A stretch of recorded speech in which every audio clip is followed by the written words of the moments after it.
Kratko jasno, hvala vam.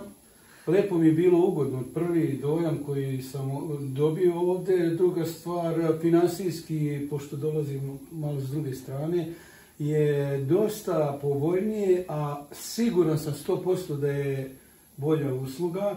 Hvala na ljubaznosti, na osmijesima, hvala svim ovim ljudima koji su bili okolo. Konačno se može smijati, ne moram ruku koristiti. Toliko od mene. Jako mi je drago, Željko, da to čujem. Evo ja ukratko da vas uputim u Željkov slučaj. Prva faza je bila vađenje zuba sa ugradnjom implantata i sad je došao za izradu definitivnog rada.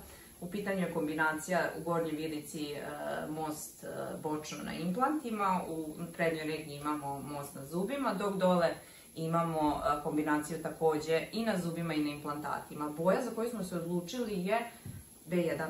I još jedna bitna stvar moram da vam kažem. Niste prvi, naravno, tamo sam ja gledao i na drugim ordinacijama, poliklinikama šta nude i kako, ali šta me je kupilo kad sam čuo od čovjeka gdje je ovdje rađena ta kombinacija, jer svi tamo gdje sam bio preporučili su sve svoje daj napolje, a ovdje jednostavno mi bilo to kao, što da ne izazov, probalo pa kako ispadne. Naravno, naš cilj jeste da sačuvamo što se može sačuvati zdravo, što može da traje, da vas služi godinama, a kasnije uvek mogu implantati. Ja vam zahvaljujem.